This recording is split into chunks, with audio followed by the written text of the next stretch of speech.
मेरे अफसाने का अनुमान है जी रूहें। आज के अखबार की सुर्खी कल मैंने खुद अपनी आंखों से देखी थी। कल मेरी आंखों के सामने एक लाश का कत्ल हुआ था। लाश जो एक बहुत बड़े जलसे में तकरीर करके आ रही थी। तकरीर कौमी यकजहती और मुल्की सालमियत के मौजू पर इंतहा पसंदी से फैली तबाही के बारे में।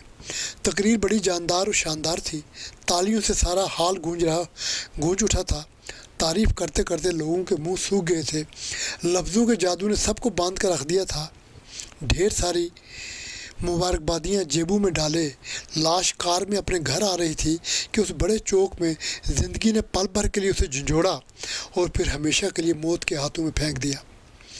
लाश को मरते हुए और भी कई आंखों ने देखा था, लेकिन वो सब अंधी थी, इसलिए लाश को कैसे बचा सकती थी।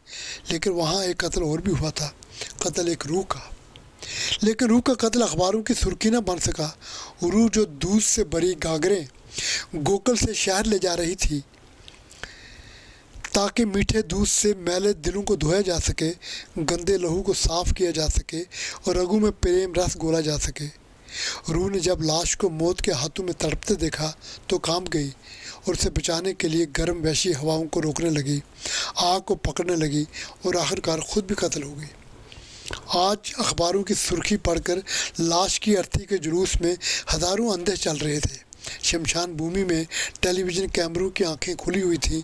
तमाशा दूरदर्शन पर दिखाने के लिए कैमरे चल रहे थे।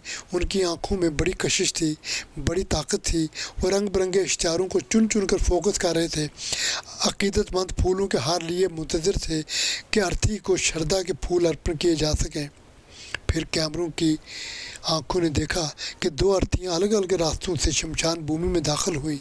एक अर्थी कारों, स्कूटरों, मोटरों, साइकिलों के जुलूस में सजाकर सरकारी एजाज़ के साथ लाई जा रही थी, जबकि दूसरी अर्थी को सिर्फ 4 रूहें कंधा देकर शमशान में ला रही थी।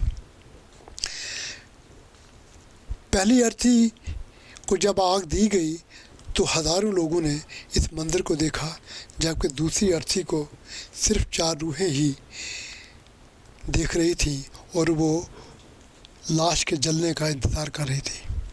जब राख जल गई और वो वापस जाने लगे तो उस जली हुई राख में से वो रूह उठ के बाहर आ गई और उनको कहने लगी, भाई कहाँ जाते हो?